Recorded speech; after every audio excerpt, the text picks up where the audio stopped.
Hello everyone, and welcome to this week's stream. As usual, we're going to be playing Planet Stronghold, as well as an opener. And tonight, that opener is Depression Quest, which, if you haven't heard of, is, I guess we would call it interactive fiction. Not so much a game, really. But I thought we'd just go through this and just have a good time, a good old time, playing some Depression Quest. I call it interactive fiction, but interactive fiction can be a few things. I would say, I guess this sort of follows the choose-your-own-adventure format, where we're going to be making choices based on what's happening out of a list of pre-made choices.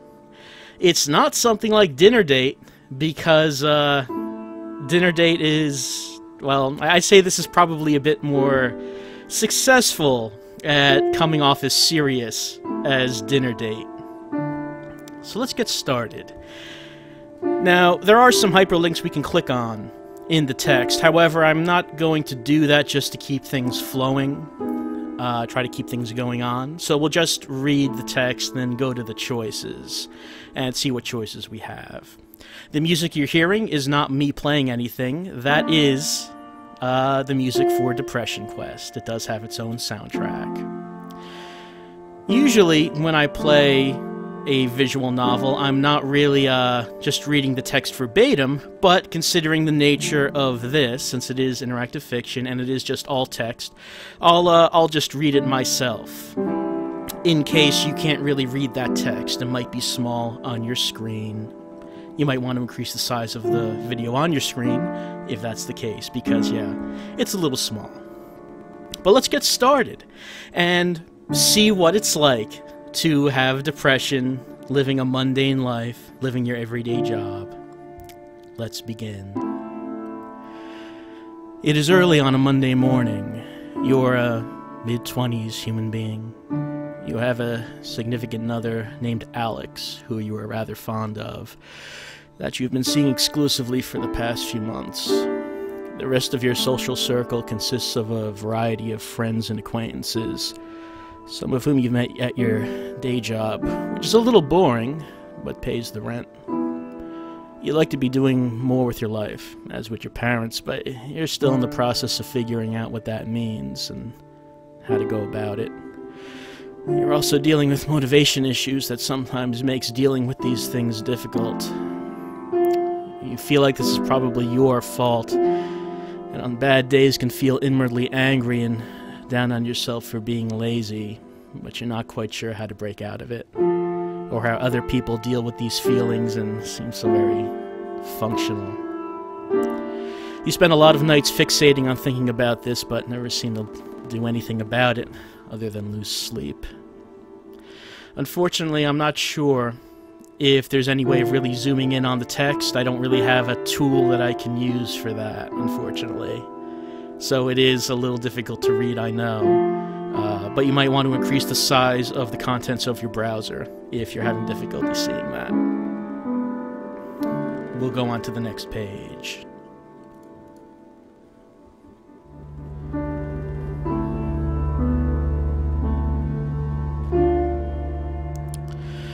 It is an unseasonably warm Wednesday evening.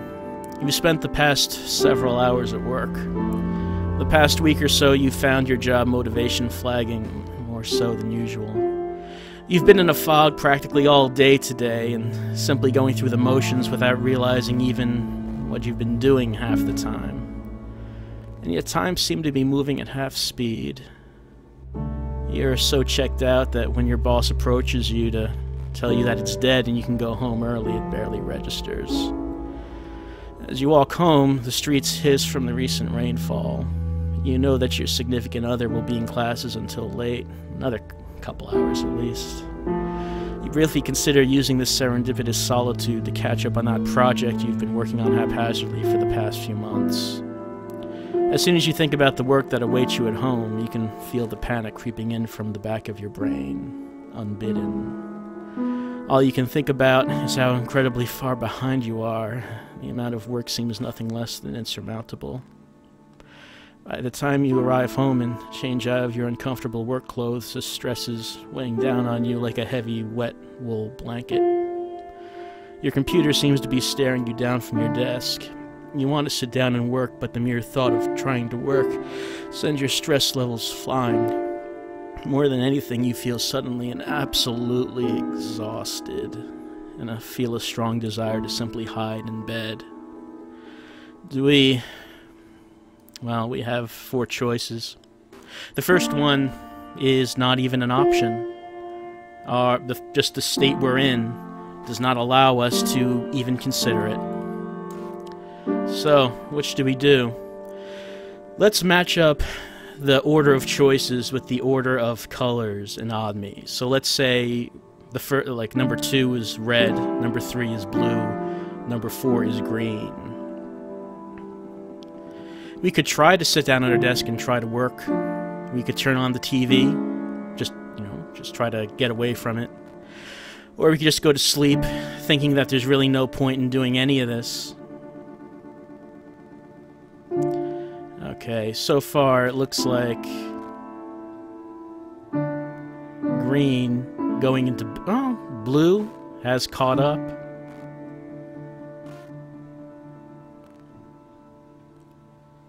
So it looks... there does seem to be an even dispersion here. Our depressed person does not seem to really know what to do, but it looks like blue, turning on the TV, just seemed to be winning.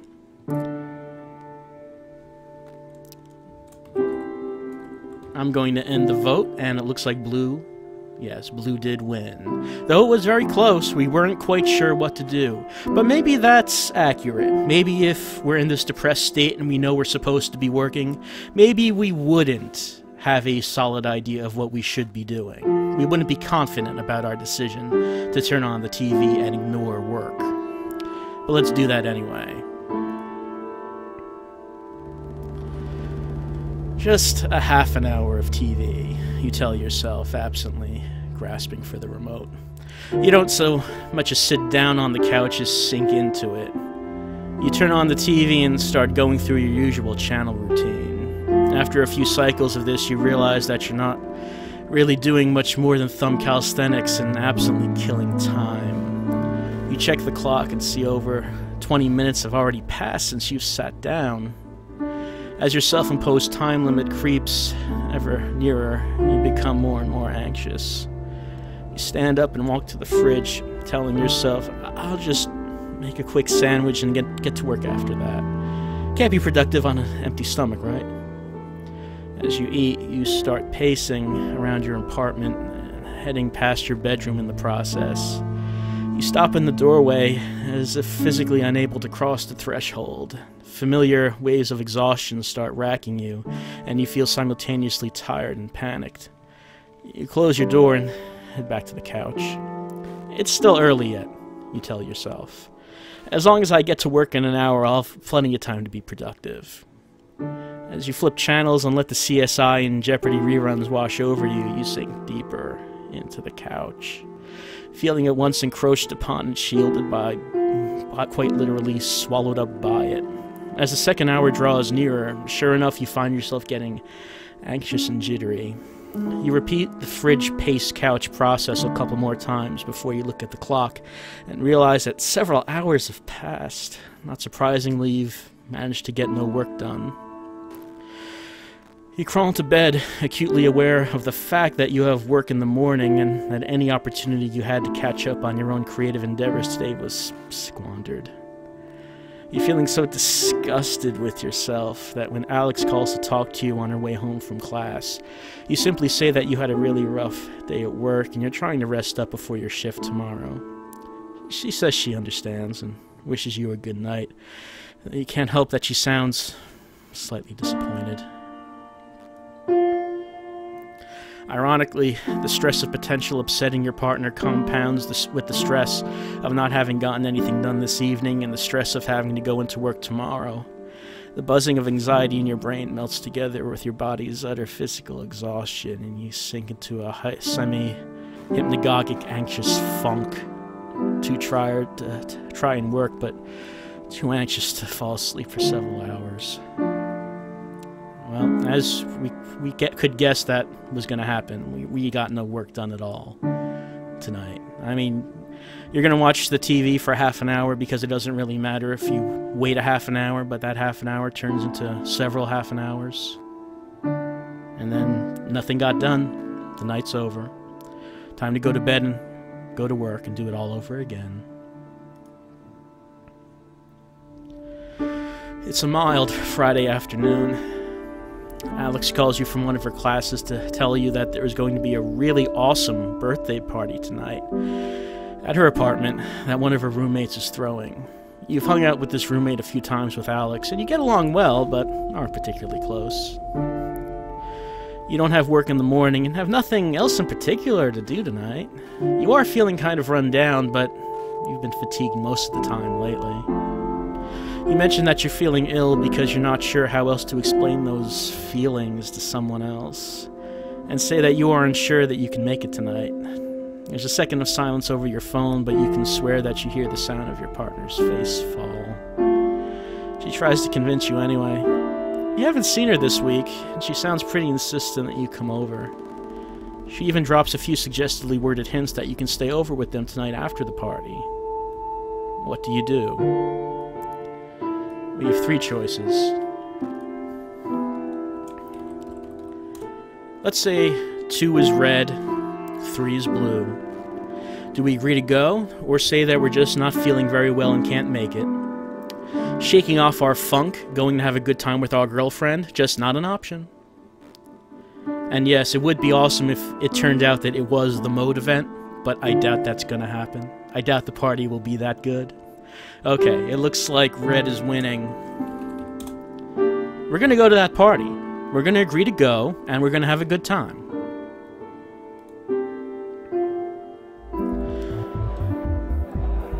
Oh yeah. You agree to go, even though you're not really feeling social. You know it's important to Alex, and you'd really like to see her. Seeing her does make you feel better sometimes, and you hope that this is the case tonight, even if it does mean dealing with all the usual social anxiety.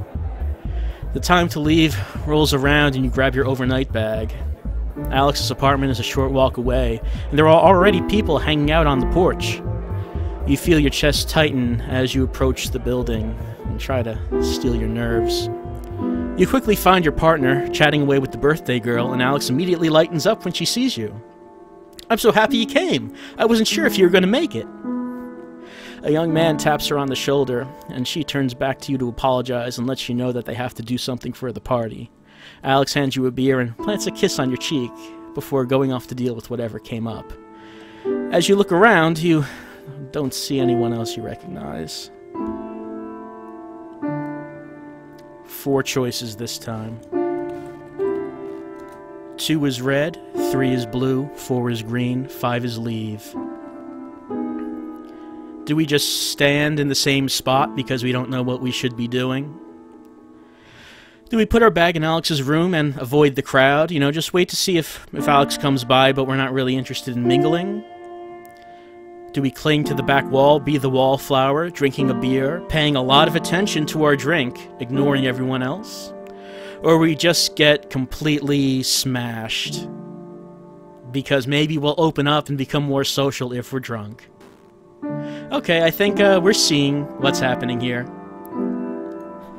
Yes, we are. We are seeing that you guys want to get drunk. So let's do it. Let's drink in earnest, and that could possibly not go wrong. I mean, obviously only good things will happen if someone who is seriously depressed gets drunk at a social event. So let's do that.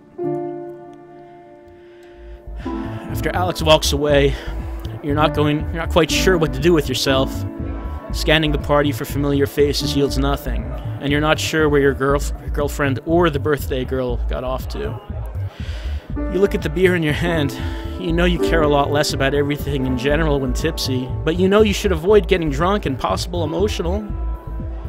You quickly down the beer, hoping it'll loosen you up a little. You down a few more as quickly as your stomach will let you handle the carbonation comfortably and wait for it to take effect. By the time it does, Alex has already returned and is introducing you to people. However, all that drinking accomplished was making you even more tired and unfocused. And you stick to your girlfriend for the rest of the night, staying fairly quiet in group conversations. Later that night, as the two of you are tipsy and dozing off, Alex cuddles up to you and lightly slurs, "I'm really glad you turned up tonight. To be honest, I really didn't think you'd show. It's really cool that you did. Really." You know she meant it lovingly, but you're not quite sure how you feel about that statement. No choices here. I guess we just go to sleep, see what happens tomorrow. It's a little after noon on a muggy Saturday. Your mother has come over for a surprise visit, claiming loudly that she doesn't see you enough, so she decided to invite herself over. As you converse, she walks around your place, and you get the distinct impression that you're being inspected. "What's going on with you lately?" she asks abruptly. Taken somewhat aback by this left fielder, you tell her that you're not sure what she means. She repeats the question, saying that you haven't seemed like yourself lately. She gestures to the dirty dishes piled in the sink, and notes the fact that you haven't called or visited in a while. Your reticence only seems to spur her on more. She presses you, asking if you're having problems at work or with Alex, and you're beginning to feel increasingly battered by her suddenly well-meaning but overwhelming inquisition. Under her questions, you become increasingly uncomfortable. You want to be able to explain to her how you've been feeling, but the truth is you're not really sure yourself. Nothing horrific has happened at work or with your significant other or friends or anything like that. But all the same, you can't deny that lately you've just felt drained and though you were not really here. You wish you could tell your mother these things, but she hasn't been approachable about negative emotions in the past. She's the kind of person who holds the opinion that any solution to any problem is simply to try harder and maintain a positive attitude. A stance that has reared its head in the past conversations when you've begun to explore the subject with her. You know she's unlikely to be understanding, but you feel the energy drain out of you when you imagine what would happen if you managed to blurt out everything you're feeling. What do? So, 2 is red, 3 is blue, 4 is green. Do we be honest with her? See how she feels about that? How she reacts? About how we've been feeling? Do we tell her everything is fine? Thank you for asking. Just try to end the subject. Or try to change the subject. Try to talk about something else entirely, because you know that this probably is not going to go anywhere. Okay, it looks like most people are saying number 2, try to be honest with her. So let's see what happens if we open up. Will Mom understand? Let's see. You attempt to tell your mother how you've been feeling, despite initial misgivings that you have about doing so. Finding the right words for how you're feeling feels like trying to untangle Christmas lights, searching for the dead bulb in the cluttered mess. She watches you intently and audibly sighs before you can clearly articulate anything. Unfortunately, she reacts predictably. An attitude like that won't get you anywhere. You need to work harder at getting what you want, instead of sitting around feeling sad about it. Nothing good will happen unless you make it happen. She isn't angry or spiteful as she tells you this. You try to explain that it's not a matter of that, but you can tell that you're not getting anywhere. The frustration chokes the words in your throat, and you give up on trying to push the subject further. You know that she's giving you the advice that makes sense to her, and generally wants the best for you. However, she doesn't understand that it's not as simple as somehow deciding to be positive or work harder. It's that those things aren't viable options because of these feelings. You accept your defeat, and the conversation drifts onto other subjects. She leaves after chiding you to call her more often and take better care of yourself. You sigh heavily as you close the door behind her, spend the next few hours laying in bed, staring at the ceiling.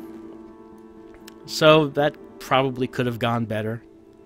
Of course, Mother just doesn't understand.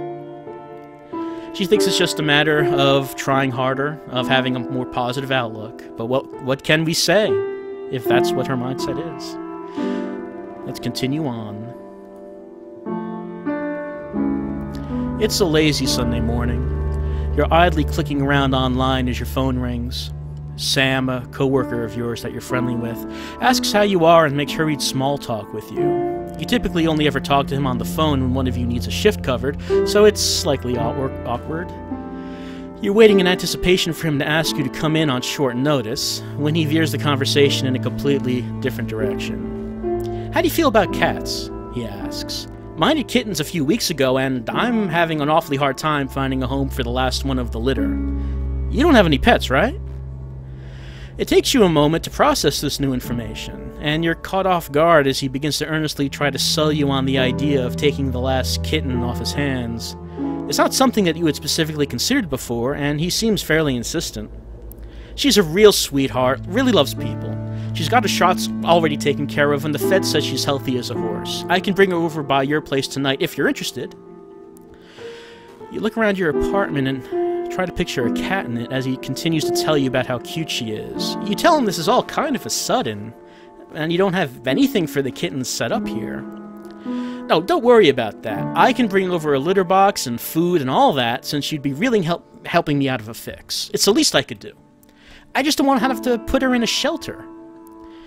You can't help but feel like you're being guilt-tripped, but you decide to give it some serious consideration.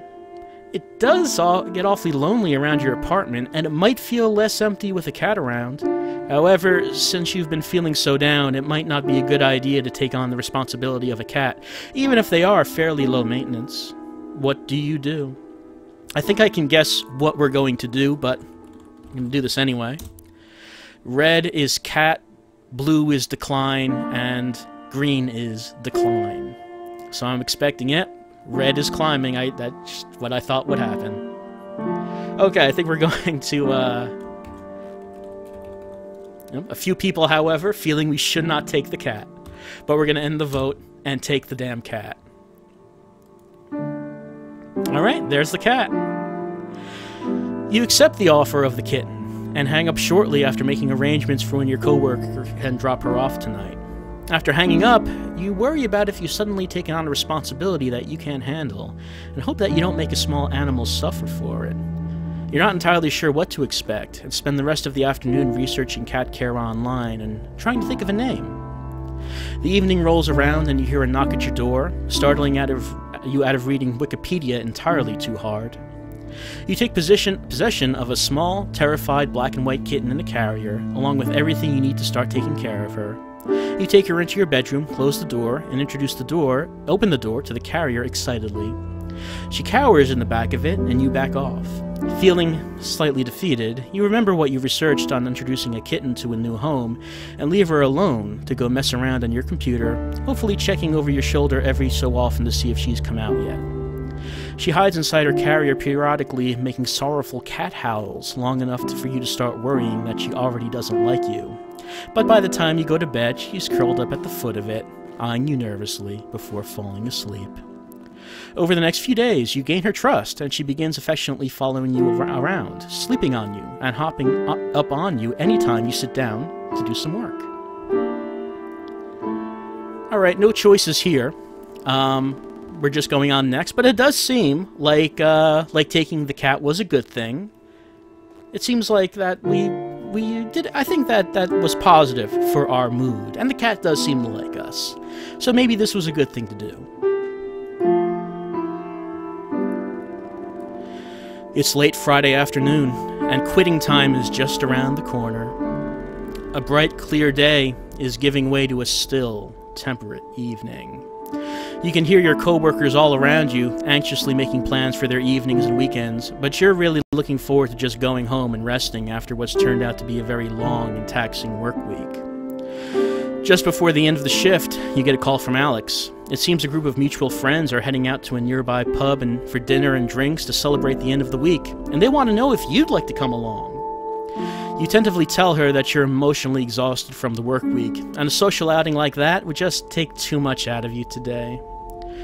You encourage her to go and have a good time, since you know it's been a while since she's gone out with friends, but the effort seems futile since you know that she isn't going to go without you.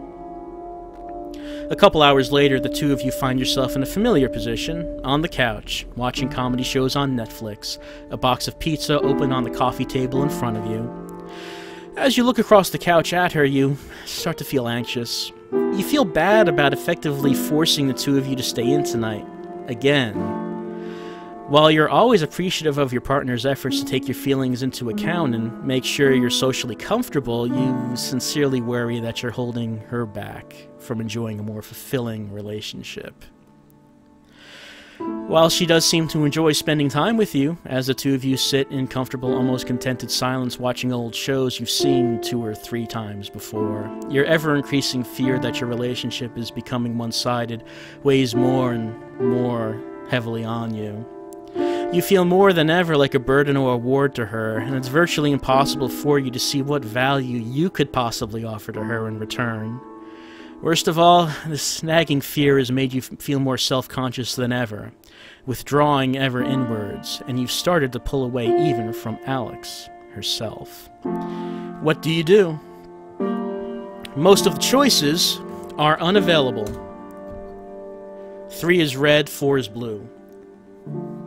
Do we ask Alex if she's happy, or do we not say anything because we're worried about what she might say?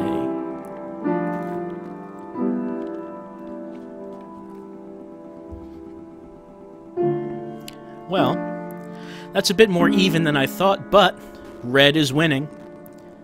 We're going to tell Alex how we're feeling. Rather, I should say we're going to ask her if she's happy. How is she feeling about this relationship? Does she feel that this is going anywhere?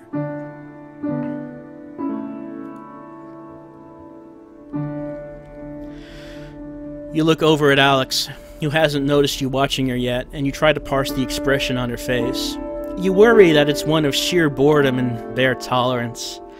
You wonder if she's thinking about all of the fun things she could have been doing tonight, if she wasn't trapped on this couch with you, ordering from one of the same 3 takeout places that you always order from.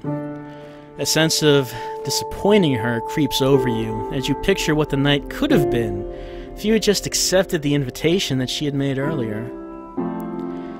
I know this is a pretty boring Friday night for you. Are you really happy being with me? Being like this? She turns to look at you, forehead wrinkled. Why do you ask me that so often? You feel her body stiffen and pull away from yours just a little. Well, I mean, you start, but you're unable to try to think of how to answer.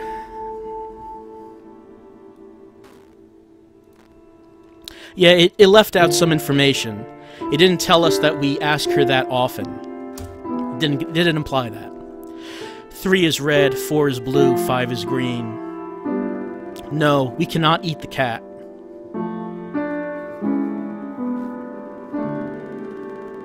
Alright, most people are saying, I don't know. I guess I'm worried that you're getting bored. That's winning by a lot, so let's end that. Okay, number 4 we go. Alex sighs. Look, if that was the case, I would let you know. I don't think you're boring. I think you're more of a homebody than I am. I'm learning to deal with that. Deal with it, you think? Repeating it in your mind? Does she see you as a problem to be dealt with?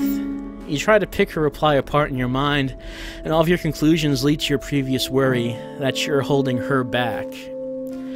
You begin thinking that the phrasing was chosen without too much deliberation, and that despite her attempts at reassuring you, the slip of the tongue revealed her true feelings. As you picture how much fun she would be having right now if you had only accepted her invitation and managed to somehow get over your reservations and anxieties, despite not knowing how you would go about that, she cuddles back up to you. Thanks for putting up with me, you say, staring at the TV without actually watching it. She sighs in response. Yeah, I think the status did change. Now we're deeply depressed. Getting that cat has not helped so much, unfortunately. Let's go to the next screen. There's some coffee. Well, things can only look up if there's coffee. It's a breezy Sunday afternoon. You've allowed Amanda, an old friend from school that is in town for the weekend, to talk you into leaving the house for coffee and catch-up. You meet her in a small cafe and talk about what you've been up to since you've last seen each other. And you can't help but feel that they are a lot more accomplished and interesting than you, while you're listening to them talk about their life after school. When it's your turn to brief them on your activities, you feel anxious and ashamed and give a very abbreviated version. You try to talk about your job as little as possible, and you feel incredibly boring while you describe it, despite her expressing sincere interest to you and your life. Amanda has known you long enough to read your mood and tone of voice. She leans in to ask a question while gently touching your hand, a look of genuine concern on her face. What's wrong? Do you... And yes, more choices. Is the stream lagging? I'm looking at the status here. I haven't dropped any frames. Could you try resetting the stream and see if that fixes it, or if the problem is on my end? No. Okay, some people are not getting lag, so if you're getting lag, try refreshing the page, because it doesn't seem it's coming from my connection.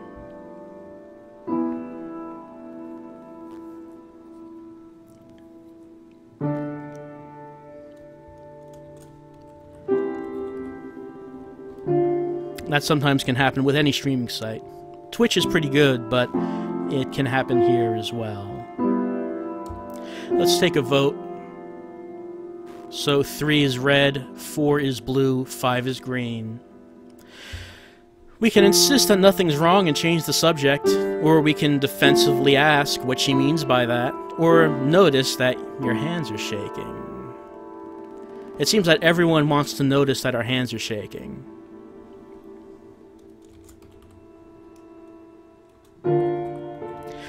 Well, the subject of confiding in her is not actually open to us because those are crossed off. Our entire mindset is not allowing us to even consider confiding in her, so unfortunately we can't do that. We will, however, notice that our hands are shaking. It's such a small question, but it feels like a blow to the gut. You surprise yourself when you realize that your tightly clenched fists are now beginning to shake slightly. Despite your best efforts, you feel tears beginning to sting at your eyes. You try to disguise this by tilting your head up and praying that they'll suck back in. I don't think that doesn't work, I don't know. Oh, okay.